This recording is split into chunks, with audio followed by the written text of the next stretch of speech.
ingin memberikan berbagai pertanyaannya terkait tema pokok pembahasan kita hari ini, boleh kami akan tunggu interaktif Anda di via telepon live di 0811459969 atau boleh juga mengunjungi live kita karena sekarang kita sedang menjalankan ini ya proses siaran langsung di via Facebook Radio Peduli Parepare 96,9 FM. Jadi untuk Anda yang ingin menyaksikan secara langsung bagaimana proses talk show kita langsung di studio Radio Peduli, boleh menyaksikan dan menyematkan komentar Anda ya di kolom komentar. Insya Allah Wida akan bacakan untuk narasumber kami di hari ini. Nah, para pendengar luar biasa tentunya apresiasi patut tentunya kita apresiasi kepada Ustaz pagi hari ini yang hadir membersama kami di studio Radio Peduli, yaitu kami kehadiran beliau di hari ini oleh Ustaz Dr. Muhammad Fadli MPD. Tentunya membersama kami langsung di studio Radio Peduli dan langsung saja kami sapa beliau di hari ini. Halo, assalamualaikum warahmatullahi wabarakatuh, Pak Ustaz. Waalaikumsalam warahmatullahi wabarakatuh. Kabar pagi hari ini Ustaz? Alhamdulillah baik, sehat. Baik, sehat, Masya Allah. Kita doakan selalu Ustaz supaya sehat selalu Pak ya. Amin. Biar tentunya kita bisa selalu bertemu di hal-hal baik seperti ini. Nah, tentunya kami akan memberikan tema pokok pembahasan seperti biasanya setiap hari Jumat ya Ustaz ya, terkait hari ini yaitu adalah keteladanan Rasulullah Shallallahu Alaihi Wasallam. Masya Allah sekali. Tentunya tema kita hari ini Pak Ustaz ya, tentunya bagaimana kita sebagai umat Nabi tentunya harus menauladani tentunya beberapa mungkin keseharian dan lain sebagainya nanti akan disampaikan Al Ustaz hari ini. Maka untuk itu, untuk selanjutnya tentunya langsung saja kami persilakan dengan hormat Al Ustaz untuk menyampaikan penyampaiannya di hari ini. Izin silakan Ustaz. Baik. Assalamualaikum warahmatullahi wabarakatuh.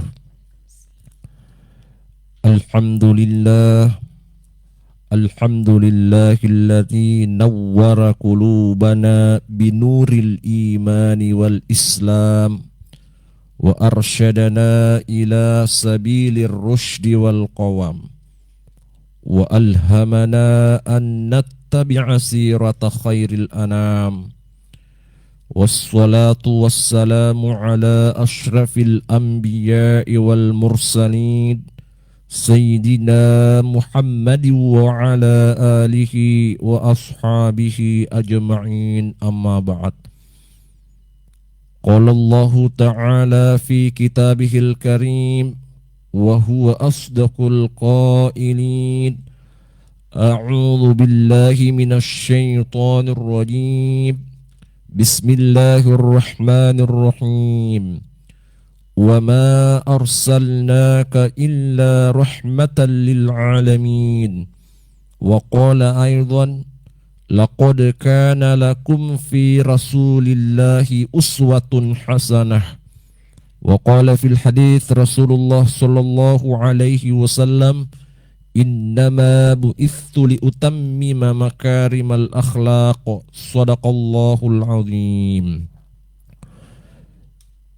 Yang saya hormati para pemirsa, pendengar Radio Peduli Kota Parepare, hadirin hadirat yang sama-sama berbahagia pada pagi hari ini. Alhamdulillah adalah merupakan satu kalimat yang mulia, yang sepantasnya dan sewajarnya kita ucapkan berulang-ulang kali sebagai bentuk pengakuan seorang hamba atas segala nikmat yang telah dititipkan kepada kita semua. Allah dalam Al-Quran surah Al-Qiyamah ayat 36, ayahsabul insanu ayyutraka sudah. Apakah manusia menganggap dirinya dia dibiarkan hidup begitu saja tanpa adanya pertanggungjawaban kelak di hari kemudian? Salawat dan salam kepada junjungan baginda Nabiullah Muhammad sallallahu alaihi wasallam, Nabi yang pernah bersabda, man shalla alayya wahidan sallallahu alaihi asyra. Barang siapa yang bersalawat kepadaku satu kali, maka Allah akan bersalawat kepadanya 10 kali. Salawatnya Allah kepada kita adalah bentuk bagian dari rahmat dan ridhonya Allah kepada umat Nabi Muhammad sallallahu alaihi wasallam. Para pemirsa, pendengar Radio Peduli Kota Parepare dimanapun berada, Adapun tema yang saya jadikan sebagai bahan kajian Islami pada pagi hari ini adalah keteladanan Rasulullah Sallallahu Alaihi Wasallam. Di dalam Al-Quran surah Al-Imran ayat 164, Allah Subhanahu wa taala berfirman, laqad mannallahu 'alal mu'minina idz ba'atsa fihim rasulan min anfusihim. Sungguh Allah telah memberikan nikmat karunia kepada orang-orang beriman ketika diutusnya seorang rasul dari bangsa golongan mereka sendiri. Ayat ini sesungguhnya menginformasikan kepada kita semua, khususnya umat Islam, umat yang dibangga-banggakan Allah Subhanahu wa taala. Itu kan kuntum khaira ummatin ukhrijat linnas.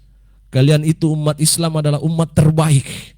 Allah sendiri dalam Al-Quran surah Al-Imran ayat 112, kuntum khaira ummatin, kalian itu umat Nabi Muhammad adalah umat terbaik. Maka tadi pada ayat yang saya sebutkan pada surah Al-Imran ayat 164, bahwa ayat ini menginformasikan kepada kita semua tentang hadirnya Nabi di muka bumi ini. Diutusnya seorang rasul terakhir, Khatamul Anbiya wal Mursalin, penutup risalah dari para nabi dan rasul, sebagai bentuk dari nikmat karunia dari Allah Subhanahu wa taala. Jadi nikmat tertinggi di antara dari nikmat-nikmat Allah adalah ketika lahirnya Nabi Muhammad sallallahu alaihi wasallam sebagai utusan terbaik di muka bumi ini. Itulah sebabnya dalam Quran surah Duha ayat 11, wa amma bi ni'mati rabbika fahaddits. Adapun nikmat karunia Allah, sering-seringlah menyebut atau mengenang. Oleh mayoritas ulama memahami secara kontekstual pada ayat yang disebutkan tadi, wa amma bi ni'mati rabbika fahaddits, bahwa nikmat Allah itu sering-seringlah dikenang, sering-seringlah disebut-sebut. Inilah barangkali menjadi alasan kuat adanya peringatan Maulid Nabi Muhammad sallallahu alaihi wasallam sebagai bentuk bahagian dari mengenang sejarah kelahiran, mengenal sosok Rasulullah sallallahu alaihi wasallam, dan kita sejatinya umat Islam dituntut untuk memahami jejak sejarah dari manusia terbaik yang pernah Allah hadirkan di muka bumi ini 1446 tahun yang lalu. Beliau menghadap kepada Allah Subhanahu wa taala, akan tetapi ajaran Islam yang pernah dibawa oleh beliau masih bersinar maju sampai hari ini, alhamdulillah. Nah, itulah sebabnya jamaah, Rasulullah Shallallahu Alaihi Wasallam bersabda dalam salah satu hadisnya, tuba liman ra'ani wa amana bi, thumma tuba, thumma tuba, thumma tuba, waliman amana bi walam yarani. Bahagialah atau beruntunglah orang yang pernah hidup sesaman dengan aku lalu beriman kepadaku. Para sahabat Nabi yang hidup berjuang bersama Rasulullah, menegakkan bendera panji kalimat la ilaha illallah Muhammadur Rasulullah. Tapi Rasulullah memberikan jaminan, summa tuba, summa tuba, summa tuba, waliman amana bi walam yarani. Akan tetapi lebih bahagia lagi, lebih beruntung lagi mereka yang beriman kepadaku, percaya kepadaku, menghidupkan ajaranku yang bersumber dari Allah Subhanahu wa taala, sekalipun tidak pernah berjumpa atau hidup sesaman dengan diriku. Nah, kita semua yang hadir ini di kota Parepare, di seluruh belahan dunia, kaum muslimin yang masih istiqomah menegakkan syiar-syiar ajaran agama Islam, termasuk menghidupkan sunnah-sunnah Nabi Muhammad sallallahu alaihi wasallam. Itulah sebabnya karena ini momentum hari Jumat, kalau tidak salah bertepatan pada 12 Rabiul Awal ya, oleh mayoritas ulama bahwa Maulidur Rasul adalah bagian dari hari-hari besarnya Allah. Dalam Al-Quran surah Ibrahim ayat kelima, Allah mengingatkan kepada kita, wa dzakirhum bi ayyamillah. Peringatilah hari-hari besar Allah. Inilah salah satu hari besar Allah menurut mayoritas ulama adalah kelahiran Rasulullah sallallahu alaihi wasallam. Jadi pada hari ini bertepatan pada hari Jumat 12 Rabiul Awal, sekaligus sebagai Sayyidul Ayyam ya, pemimpinnya para hari, yaitu hari Jumat. Nabi bersabda, "Idza kana yaumul jum'ah fa'akthiru alayya minas shalah." Apabila datang hari Jumat, maka perbanyaklah bersolawat kepadaku pada hari itu. Jadi pada hari ini kita bersolawat kepada Rasulullah sallallahu alaihi wasallam. Apakah solawatnya pakai Sayyidina atau tidak pakai Sayyidina, terserah, semuanya benar. Yang keliru adalah kalau tidak pernah bersolawat kepada Rasulullah sallallahu alaihi wasallam. Allahumma salli ala Sayyidina Muhammad wa ala ali Sayyidina Muhammad. Para pemirsa pendengar Radio Peduli Kota Parepare dimanapun berada, pada pagi hari ini saya mengajak kepada seluruh kaum muslimin untuk membuka satu lembar sejarah. Dari lembaran-lembaran sejarah dari manusia yang paling panjang sejarah hidupnya, ialah baginda Rasulullah sallallahu alaihi wasallam, karena sampai detik ini namanya masih disebut-sebut, namanya masih digali, namanya masih terus dikenang sepanjang sejarah kehidupan manusia. Ayat yang saya sebutkan pada surah Al-Ahzab ayat 21 erat kaitannya dengan tema sentral kita pada pagi hari ini. Laqad kana lakum fi Rasulillahi uswatun hasanah. Sungguh ada pada diri Rasulullah adalah contoh terbaik, uswatun hasanah. Nabi hadir di muka bumi ini sebagai panutan, sebagai teladan, sebagai contoh terbaik. Maka tentu kalau kita mau selamat di dunia dan akhirat, maka ikutilah ajaran Rasulullah sallallahu alaihi wasallam. Bahkan Nabi bersabda, "Man ahya sunnati faqad ahabbani wa man ahabbani kana ma'i fil jannah."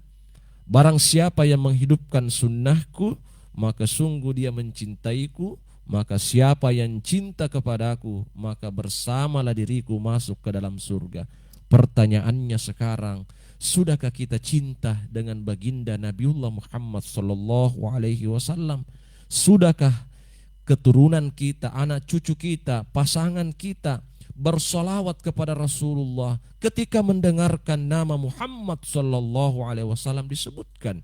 Bukankah Rasulullah menyampaikan al-bakhil? Tahukah kalian orang yang paling kikir, orang yang paling seke di muka bumi ini?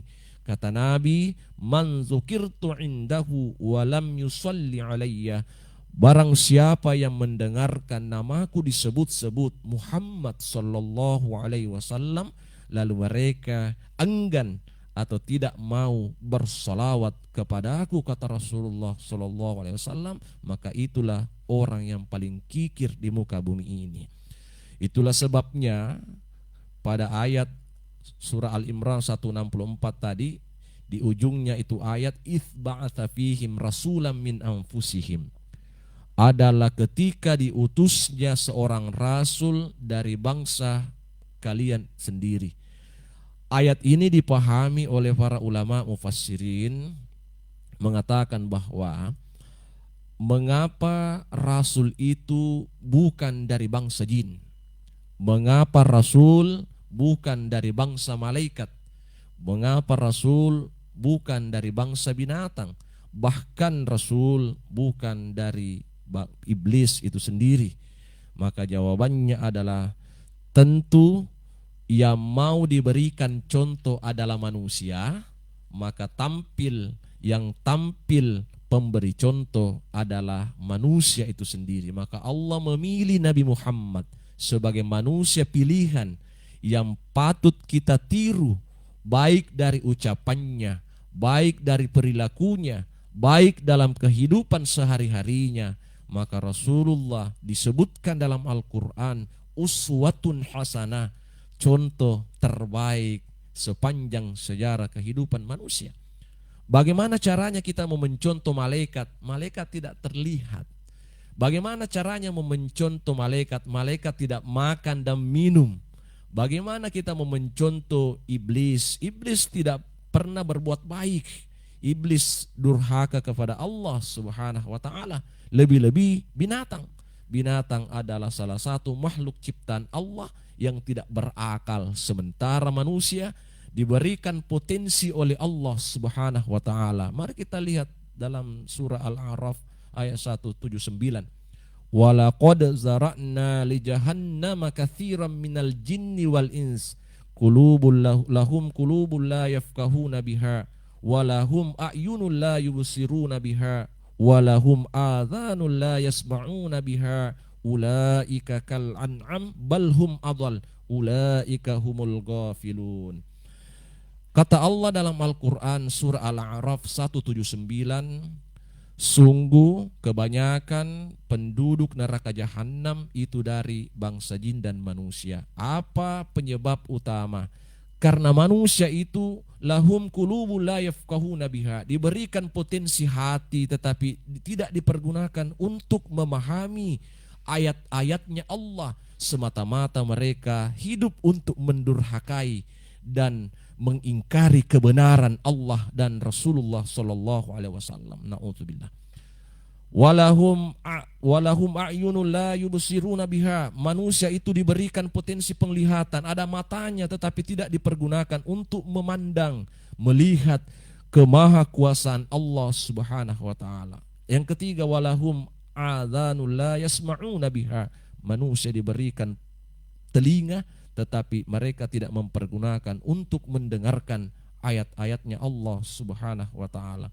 Itulah sebabnya manusia terbaik ialah Nabi Muhammad sallallahu alaihi wasallam yang kita peringati kelahirannya setiap tahunnya.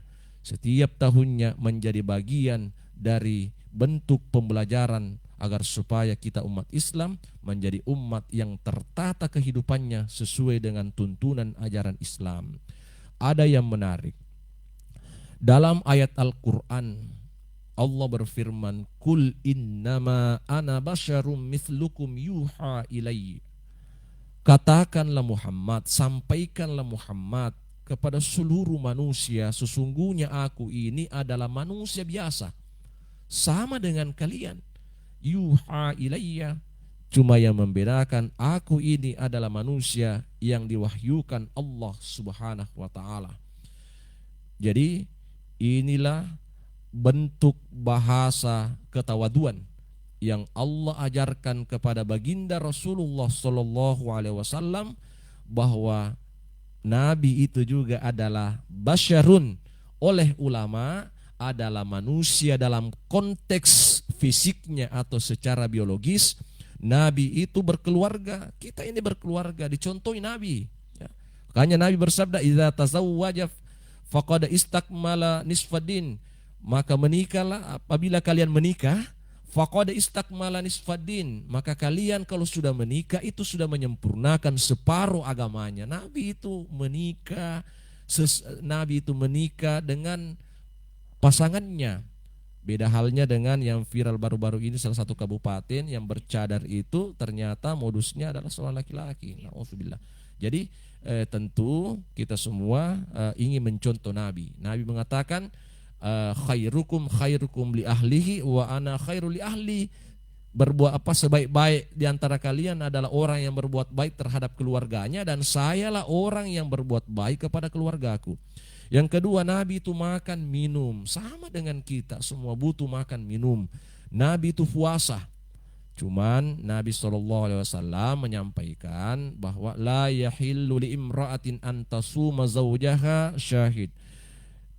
Nabi mengatakan tidak halal seorang wanita berpuasa sunnah apabila suaminya ada kemudian dia tidak mengizinkan. Jadi minta izin dulu sama suaminya kalau mau puasa sunnah, Senin, Kamis dan puasa lain. Beda kalau puasa wajib. Ini yang banyak disepelekan oleh ibu-ibu, kadangkala langsung saja berpuasa sunnah Senin Kamis, padahal sunnahnya itu adalah minta izin dulu sama kepala keluarganya. Kemudian selanjutnya adalah ketika perang Nabi itu kadang juga menang, ya. Menang pada perang Badar, kalah pada perang Uhud. Nabi itu bersedih. Nabi kadang menangis. Nabi itu kadang juga lupa ketika dalam sholat. Kenapa? Bukankah Rasulullah maksum, terjaga oleh Allah? Betul, tetapi lupanya Nabi jangan berpikir bahwa sama dengan kita sering lalai dari ingatan kita kepada Allah. Ini adalah bentuk pembelajaran Allah kepada Rasulnya. Apabila ada permasalahan yang mereka hadapi, ada contoh solusi yang digambarkan atau yang ditampilkan oleh baginda Rasulullah Shallallahu Alaihi Wasallam. Contoh misalnya, ketika Nabi Shallallahu Alaihi Wasallam pernah memimpin sholat duhur itu 5 rakaat. Sahabat tahu sebenarnya ini sudah lebih rakaatnya dalam salah satu riwayat, tapi tidak menegur. Kenapa? Nanti setelah salam, sahabat bertanya kepada Nabi, ya Rasulullah, ahadatsa syai'un fis shalah? Apakah ada peraturan baru dalam sholat? Maksudnya, maka sahabat berkata, tadi kita sholat duhur wahai Rasul 5 rakaat, lupa. Tiba-tiba Rasul mengatakan, kalau begitu kita semua duduk iftirash. Duduk iftirash itu adalah duduk antara 2 sujud. Maka Nabi wasajada fasajadataini tsumma sallam dalam hadis. Lalu Nabi sujud 2 kali, ya. Kemudian 2 kali sebelum salam dia sujud sahwi membaca subhanallah la yanam wala yasu, kemudian langsung salam. Inilah contoh solusi dari permasalahan yang dihadapi umat. Ketika lebih rakaatnya maka langsung sujud sahwi. Yang kedua, ada riwayat ketika Rasulullah memimpin sholat asar, Rasulullah ternyata hanya 2 rakaat. Maka setelah salam ada sahabat yang bernama Zulyadain yang gelarnya itu adalah panjang tangannya, bukan tangan panjang, bukan panjang tangan ya, tapi tangannya itu panjang, makanya diberi gelar adalah Zulyadain. Bertanya, ya Rasul, apakah sholat asar kita ini dikasar dari 4 rakaat sholat asar menjadi 2 rakaat? Maka Rasulullah SAW mengatakan, tidak, saya tidak kasar. Tadi ya Rasul, kita hanya 2 rakaat. Maka kemudian Nabi menyuruh para sahabat kembali berdiri, melanjutkan 2 rakaat, lalu kemudian sujud sahwi, kemudian dia salam. Inilah contoh yang dicontohkan Rasulullah SAW. Contoh yang ketiga, masih tentang seputar sholat. Karena ini panutan ya, keteladanan Rasulullah. Rasulullah SAW telah kembali dari perang, salah satu perang. Dia singgah bersama sahabat di salah satu tempat. Lalu dia mengatakan, ya Bilal, Iqla lana hathihil laylah. Kamu piket malam ini, bangunkan kami semua nanti sholat subuh, ya. Nanti sholat subuh. Jadi kamu piket wahai Bilal bin Rabah, malam ini kita bermalam di tempat ini bersama dengan pasukan-pasukan yang lain karena kita kelelahan. Tiba-tiba karena Bilal bin Rabah juga adalah manusia biasa, dia tidak bisa menahan ngantuknya, dia tertidur tiba-tiba, tidak lama kemudian matahari sudah terbit ya. Sudah terbit menyingsing, matahari sudah menyingsing, fajar sudah menyingsing. Nabi duluan bangun lalu memanggil, ya Bilal, ya Bilal, ya Bilal. Di mana kamu Bilal? Ya Rasul, kamu saya suruh piket malam ini menjaga. Kenapa kamu tertidur? Wahai Rasul, maafkan aku adalah manusia biasa, tidak mampu menahan ngantuk saya. Tiba-tiba Rasul mengatakan, wahai sahabatku, ini kita belum sholat subuh, pada sudah pagi nih ya, sudah kira-kira jam 6 lewat ya, kira-kira jam 6:30 atau sudah matahari sudah terbit. Rasulullah mengatakan, sahabatku, kalian pergi mengambil air wudu, lalu kemudian Bilal azan subuh. Lalu kemudian Rasulullah melaksanakan sholat sunnah qobliyah subuh. Ya, bayangkan Rasulullah ini sudah pagi masih melaksanakan sholat sunnah qobliyah subuh. Bukankah Rasulullah mengatakan rakaataini qabla al-fajr khairum minad dunya wa ma fiha, 2 rakaat sebelum subuh, sebelum fajar, itu pahalanya lebih baik daripada dunia beserta isinya. Subhanallah. Lalu kemudian setelah salat lalu melanjutkan sholat subuh berjamaah. Inilah contoh yang dicontohkan oleh Rasulullah Sallallahu Alaihi Wasallam pada masa hidupnya. Mudah-mudahan kita jadikan sebagai solusi alternatif hidup. Kemudian yang keempat, Nabi itu pernah berbuka masam. Ya, Nabi itu pernah kecewa ketika ada seorang sahabat yang bernama Abdullah bin Ummi Maktum. Ya, seorang sahabat yang buta lalu mendatangi Nabi, padahal Nabi pada saat itu menerima tamu agung, ya, dari tamu terhormat. Tiba-tiba Nabi itu seolah-olah ingin marah, seolah-olah Nabi itu sehingga hanya menampakkan wajahnya bermuka masam. Lalu turunlah ayat pada surah Abasa wa tawalla an ja'ahul a'ma wa ma yudrika la'allahu yazzakka aw yazzakkaru fatanfa'u dzikra. Inilah oleh sebagian ulama memahami bahwa ayat ini turun karena ada asbab-asbab yang perilaku Rasulullah ditegur langsung oleh Allah Subhanahu wa taala. Beda halnya dengan kita manusia biasa. Kalau kita berbuat salah, siapa yang mau tegur? Ya, orang tua kita saja kadang kita abaikan. Kita kadang tidak mau mendengar petua-petua orang tua kita. Nabi itu terjaga, maksum. Kalau dia keliru, ditegur langsung oleh Allah Subhanahu wa taala. Abasa wa tawalla an ja'ahul a'ma. Nabi ini bermuka masam ketika ada sahabat datang menemuinya bernama Abdullah bin Ummi Maktum. Wa ma yudrika la'allahu yazakka. Boleh jadi dia itu mau membersihkan dirinya. Wahai Muhammad, boleh jadi dia itu mau mensucikan dirinya. Muhammad ditegur oleh Allah. Wa ma yudrika la'allahu yazzakka aw yadzakkaru fatanfa'u dzikra. Ataukah dia mau belajar sama kamu, belajar agama supaya dia bermanfaat agar supaya ilmunya itu bermanfaat bagi dirinya. Maka inilah salah satu bentuk keteladanan dari Rasulullah sallallahu alaihi wasallam. Yang terakhir yang saya sampaikan pada kesempatan yang berbahagia ini bahwa Rasulullah Shallallahu Alaihi Wasallam mencontoh Nabi bukan hanya fisiknya, ya, bukan hanya memanjangkan jenggotnya, pakaiannya, tetapi lebih dari itu adalah perilaku akhlakul karimah. Nabi bersabda, innama bu'itsu liutammima makarimal akhlaq. Sesungguhnya aku ini diutus untuk menyempurnakan akhlak yang mulia. Mari kita lihat ketika Nabi membentuk karakter religius para sahabat pada saat Nabi hijrah dari kota Makkah menuju Madinatul Munawwarah.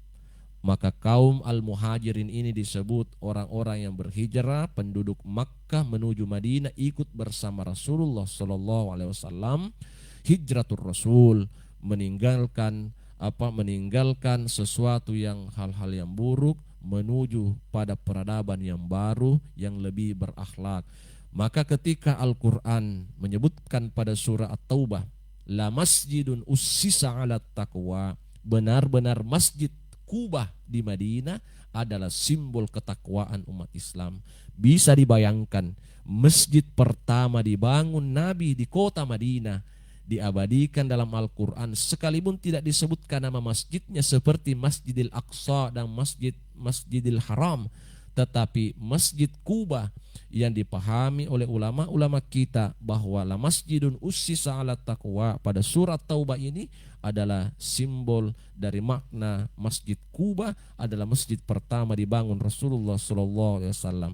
Mengapa masjid pertama dibangun Nabi? Kenapa bukan rumah jabatan? Kenapa bukan kediaman? Kenapa bukan pasar?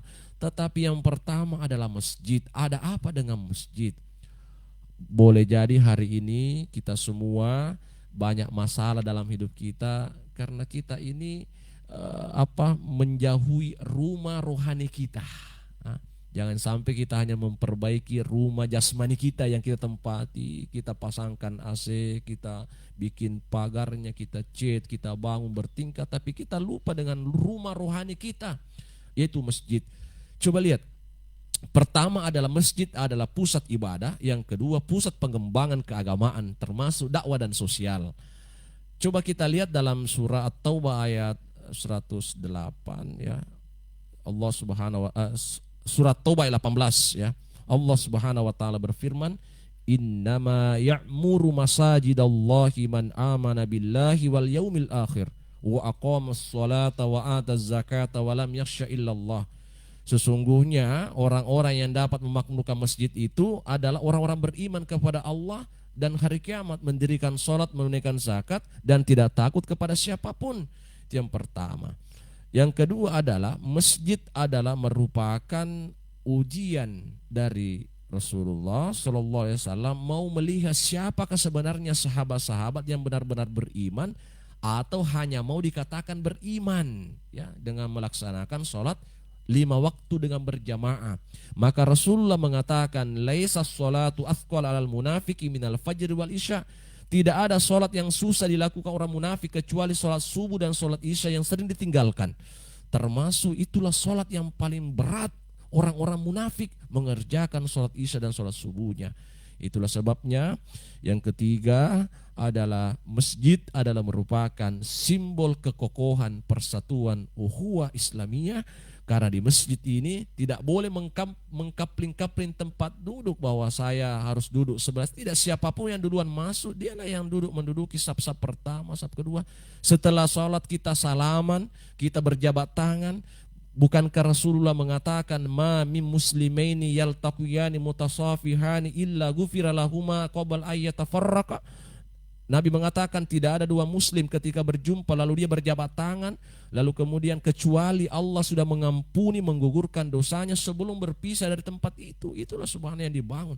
Oleh karena itu sebagai kesimpulan dari kajian kita pada pagi hari yang cerah ini, bahwa momentum peringatan Maulid Nabi Muhammad SAW bukan hanya sekedar bagian dari kegiatan seremonial dengan disimbolkan sok kok dengan telur, tetapi nilai-nilai dari kelahiran dan perjuangan Rasulullah Shallallahu Alaihi Wasallam terpenting adalah kita amalkan dalam kehidupan sehari-hari. Bagaimana Nabi terhadap tetangganya, bagaimana Nabi terhadap tamunya, bagaimana Nabi terhadap anak yatim piatu, bagaimana Nabi terhadap masyarakat non-muslim tanpa membeda-bedakan latar belakang agamanya, sukunya.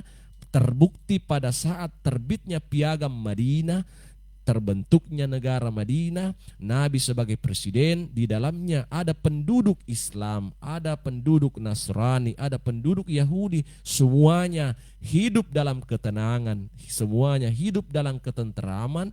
Yang pasti dalam Al-Quran surah Al-Hujurat mengatakan, ya ayyuhan nas inna khalaqnakum min dzakari wa untha wa ja'alnakum syu'uban wa qabaila lita'arafu inna akramakum indallahi atqakum. Wahai sekalian manusia, sesungguhnya kami menciptakan dari golongan laki-laki dan perempuan bersuku-suku, berbangsa-bangsa, berkabilah-kabilah, dengan perbedaan adat istiadat yang berbeda, kebudayaan, agama, tiada lain hanya untuk saling mengenal, saling menghormati, saling menghargai, menghilangkan konflik, mendahulukan kepentingan bersama daripada kepentingan sendiri atau golongan. Maka Allah mengatakan, inna akramakum indallahi atqakum, sesungguhnya manusia yang paling mulia adalah orang yang paling bertakwa kepada Allah Subhanahu wa taala. Saya kira inilah yang sempat saya sampaikan pada pagi hari ini. Mudah-mudahan nanti kita kembangkan pada dialog interaktif. Saya akhiri dengan ucapan wabillahi taufiq wa da'wat wal irsyad. Assalamualaikum warahmatullahi wabarakatuh. Waalaikumsalam warahmatullahi wabarakatuh. Luar biasa, tentunya apresiasi setinggi-tingginya Pak Ustaz kita ucapkan atas tentunya penyampaian tadi mengenai keteladanan Rasulullah Sallallahu Alaihi Wasallam. Tentunya di hari ini kita melihat interaktif dari para pendengar. Ternyata ada satu interaktif dari para pendengar Al Ustaz, izin saya bacakan di via WhatsApp radio di 0811 459969. Baik, dari Bu Rini pagi hari ini. Selamat pagi Bu Rini, semoga sehat selalu di sana. Izin mau bertanya kepada Pak Ustaz hari ini Wida. Saya ingin bertanya, lalu apa saja yang harus dilakukan Pak Ustaz supaya kita bisa terbiasa membudayakan setiap hari dalam menauladani sikap-sikap atau kebiasaan Rasulullah Sallallahu Alaihi Wasallam, bukan hanya dalam belakangan ini saja atau memperingati Maulid Nabi Muhammad saja, Pak Ustaz. Mungkin ingin diberikan kisi-kisinya Pak Ustaz sih. Baik, Iya, terima kasih Bu Rini atas pertanyaannya. Mungkin langsung dijawab oleh Al Ustaz hari ini. Silakan baik, Pak Ustaz. baik. Iya, Terima kasih. baik. Eh, Pertanyaannya menarik ya. Iya, Bagaimana kita meneladani dari apa sikap Rasulullah bukan iya, hanya hari ini betul Pak secara Ustaz. apa Bukan hanya dalam nasional, memperingati ya memperingati ini. hari kelahirannya Nabi. Iya. Begini, dalam Al-Qur'an Allah Subhanahu wa taala berfirman, "Qul in kuntum tuhibbunallaha fattabi'uni yuhibbukumullah." Katakanlah kalau kalian ingin dicintai Allah, maka ikutilah Rasulullah, maka Allah akan mencintaimu. Bukankah maqam tertinggi manusia bukan dari segi aspek hartanya, bukan dari pangkat dan jabatannya, tetapi hadirnya kecintaan Allah terhadap kita. Maka ketika kita mengikuti Nabi, maka Allah akan cintakan begitu secara kontekstual ayat Iya. ini. Nah, menarik. Tidak usah terlalu banyak ya dalam kehidupan sehari-hari kita, misalnya eh, dalam konteks minum dan makan saja Nah, iya. menggunakan tangan kanan ya. Rasulullah Shallallahu Alaihi Wasallam mengatakan, la tashraban ahadukum qa'iman, jangan minum dalam keadaan berdiri. Nabi melarang jangan minum berdiri. Ternyata telah diteliti oleh ilmu kedokteran, ilmu kesehatan, ternyata orang yang sering minum berdiri itu akan berpotensi mengalami prostat atau penyumbatan air kencing. Nabi sudah menyebutkan demikian. Iya. Ya. Yang kedua, apa? Ketika makan, ya, ketika idza ahadukum ya'kulu wa yashrabu biyaminihi fa inna syaitana ya'kulu wa yashrabu bishimal. Nabi mengatakan, jika kalian makan, idza akala ahadukum, jika kalian makan, fal ya'kulu biyaminihi, maka makanlah menggunakan tangan kanannya. Fa inna syaitana ya'kulu wa yashrabu bishimal, karena sesungguhnya syaitan itu makan dan minum menggunakan tangan kirinya. Jadi kalau kita makan dan minum menggunakan tangan kiri, berarti kita menyalahi ikutan Rasulullah, kita mengikuti syaitan. Padahal Allah mengatakan, wala tattabi'u khutuwatis syaitan innahu lakum aduwwum mubin. Janganlah kalian mengikuti langkah-langkahnya syaitan, karena syaitan itu adalah musuh yang nyata bagimu. Satu, itu hal-hal kecil, tidak usah. Karena untuk mengikuti Nabi 100% itu tidak mungkin bisa. Nah, contoh kecil saja, misalnya kita mengatakan ini poligami, banyak istrinya. Ini katanya sunnah Nabi, betul. Pertanyaannya begini, itu secara rasional istri Nabi itu umurnya berapa? Yaitu 40 tahun. Seorang janda yang memiliki 4 anak. Kemudian Rasulullah dengan dalam usia 25 tahun. Jadi kalau ada anak muda mau ikuti Nabi secara tekstual bukan kontekstual, maka anak-anak muda ya kalau lebih 26 tahun baru menikah berarti tidak sunnah Nabi kalau begitu. Karena Nabi itu menikah 25 tahun. Jadi tidaklah, jangan kita terlalu sempit dalam memahami tekstual hadis, tetapi mari kita menjabarkan secara kontekstualnya. Ya, contoh lain misalnya dalam kehidupan sehari-hari kita, Nabi SAW mengatakan, "Man kana yu'minu billahi wal yaumil akhir falyukrim dhaifahu." Barang siapa yang beriman kepada Allah dan hari kiamat, hendaklah memuliakan tamunya. Jadi kalau ada orang datang bertamu kepada kita, kita layani, kita hormati siapapun yang datang. Kita karena Nabi seperti itu, ya. Jadi bukan hanya secara, jadi betul bahwa bukan hanya sekedar seremonial peringatan ini kita mendengarkan ceramah-ceramah maulid, tetapi mari kita amalkan, buktikan dalam kehidupan sehari-hari ini, ya. Termasuk tadi dalam bersolawat kepada Rasulullah SAW, kita rajin-rajin bersolawat kepada Rasulullah SAW. Sekira seperti itu ya. Baik, baik. Alhamdulillah tentunya saya rasa semoga penyampaian Al-Ustaz hari ini tentunya bisa menjadi pegangan untuk Ibu Rini ya, ke depannya tentunya bagaimana membiasakan diri di dalam keseharian dan lain sebagainya untuk selalu menauladani Rasulullah Shallallahu alaihi wasallam. Nah, ada satu lagi Pak Ustaz Ya. yang ini yang ingin bertanya, mari kita lihat. Tidak mencantumkan nama ternyata. Oke, baik, saya baca dulu Pak Ustaz ya ininya, pesan pertanyaannya. Baik, ini bertanya terkait ketauladanan kepada Nabi Muhammad Sallallahu Alaihi Wasallam. Nah, terkait ini Pak Ustaz, doa-doa. Nih katanya kalau doa ini sebagai tauladan Rasulullah Sallallahu Alaihi Wasallam, jika tentunya berdoa kepada Allah Subhanahu Wa Taala, apakah yang bisa kita ikuti atau tauladani jika Rasulullah berdoa kepada Allah Subhanahu Wa Taala agar bisa dipermudah doa ininya urusannya Pak Ustaz. Baik. Ya, Iya, langsung baik, dijawab Pak Ustaz, silakan. baik.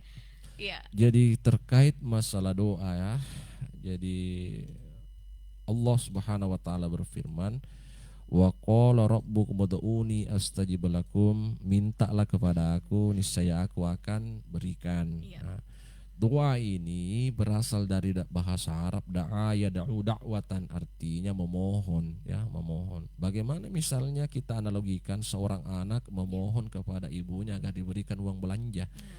Jadi Rasulullah bersabda, doa'u mukhlul ibadah, doa itu adalah induknya ibadah ya. Jadi bahkan Rasulullah mengatakan orang yang tidak mau berdoa itu adalah orang yang sombong. Yang pasti begini, doa itu ada pendapat ulama mengatakan bahwa ada tiga ya. Ada doa ketika hambanya meminta dia langsung diberikan. Ada juga doa tetapi sesuai dengan kebutuhannya, bukan hanya sesuai dengan keinginannya. Nanti saya jabarkan secara singkat. Yang ketiga, ada orang yang berdoa kepada Allah nanti diijabah doanya pada waktu yang indah, pada waktu yang ditentukan Allah, pada waktu yang memang sudah waktunya ya, itu ya. Jadi jangan pernah zuuzon kepada Allah. Ya, Ustaz, saya ini sudah lama berdoa, Kenapa belum tidak diijabah-ijabah dikabul-kabulkan doa ya? saya. Nah, coba sebelum saya jabarkan demikian kepada penanya ini, ada seorang ulama yang bernama Ibrahim bin Adham, ya, seorang ulama dari Yaman, ditanya oleh muridnya, wahai sang guru, kenapa doa-doa kami ini kesannya ini ditolak oleh Allah? Maka Ibrahim bin Adham mengatakan, kenapa doa-doa seorang hamba itu ditolak? Karena hatinya gelap, ya, hatinya banyak kotorannya, banyak ini. Bukankah Nabi mengatakan innal mu'mina idza aznaba dzamban nukita fi qalbi nuqtatan sauda, apabila seorang hamba itu berdosa maka ada bintik hitam yang melekat di dalam hatinya. Jadi semakin banyak dosa, kesalahan, kekhilafan kita lakukan tanpa pertaubatan, tanpa istighfar, maka akan hitam kita punya hati. Kenapa bisa hitam kata Ibrahim bin Adham? Karena kita ini abai terhadap sesama. Ada orang bagus hablum minallahnya tapi hablum minan nasnya ini hancur. Atau bisa dikatakan kesolehan ritualnya mantap tapi kesolehan sosialnya ini yang hancur, individualis. Nah, terkait masalah doa tadi saya menjelaskan secara singkat tadi. Pertama, ada orang yang memohon atau berdoa kepada Allah Subhanahu wa taala tetapi langsung diijabah oleh. Contoh, ada seorang ibu berdoa, ya Allah, anak saya ini sudah lulus SMA, mau jadi polisi. Dengan ikhtiarnya dia lakukan mengikuti tahapan-tahapan proses pendaftaran calon Polri Bintara misalnya, sambil didoakan oleh ibunya. Ternyata doa itu diijabah oleh Allah dengan alasan-alasan tertentu. Ini namanya doa langsung diijabah. Yang kedua, secara singkat, ada doa yang dikabulkan oleh Allah bukan berdasarkan keinginan, tapi berdasarkan kebutuhan. Ada seorang ayah berdoa kepada Allah Subhanahu wa taala agar supaya misalnya pangkatnya dinaikkan dari 3C menjadi 3D. Tapi ada anaknya cerdas, pintar, bahkan juara umum di sekolahnya, bercita-cita masuk di fakultas kedokteran, tetapi mahal pendaftarannya. Berdoa, ternyata ibunya berdoa, ya Allah, anakku ini tadi bapaknya ini suaminya, bapaknya ini berdoa mau naik pangkat jabatannya dari golongan 3C menjadi 3D.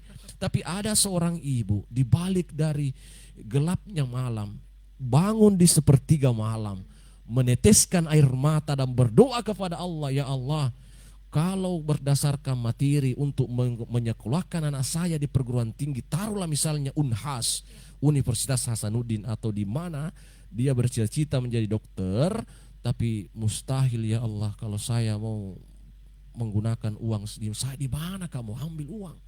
Tapi karena doa seorang ibu ikhlas, ternyata ikut tes beasiswa tanpa biaya, ternyata lulus beasiswa, lulus tanpa tes, masuk di. Ini nih maksud doa yang diijabah oleh Allah, bukan berdasarkan keinginannya, tapi berdasarkan kebutuhannya. Yang ketiga, ada seorang yang berdoa tapi tidak diijabah langsung, bukan karena berdasarkan waktunya, bukan berdasarkan kebutuhannya, tapi berdasarkan waktu yang tepat untuk diijabah oleh Allah. Contoh, ada seorang gadis yang mungkin usianya sudah 30 tahun, anak satu-satu, dokter lagi, sudah naik haji lagi, anak satu-satu, ibunya berdoa, ya Allah, kapan piada jodohnya ini anakku ini? Andi lagi, bangsawan lagi. Kalau orang Bugis uang panai kira-kira ya 500 juta atau 1 M ya, kalau sudah dokter, sudah haji, anak satu-satu, bangsawan lagi. Ibunya mungkin begini, bukannya tidak ada yang mau, mungkin orang segan, mungkin orang takut ditolak lamarannya, sehingga berdoa siapa, bahkan pergi ke Pak Kiai bertanya apa amalan-amalan, doakan dulu anakku ini supaya ada jodohnya. Ternyata didoakan 1 tahun, 2 tahun, 3 tahun, Pak Kiainya meninggal. Belum juga ada jodohnya anaknya. Oh, ini ibunya mengatakan jangan-jangan doanya Pak Kiai ini ditolak oleh Allah. Ini susun lagi sama Pak Kiai. Ini sudah berdosa. Ternyata 8 tahun doa itu dipanjatkan oleh seorang ibu, termasuk yang bersangkutan ini, dokter ini.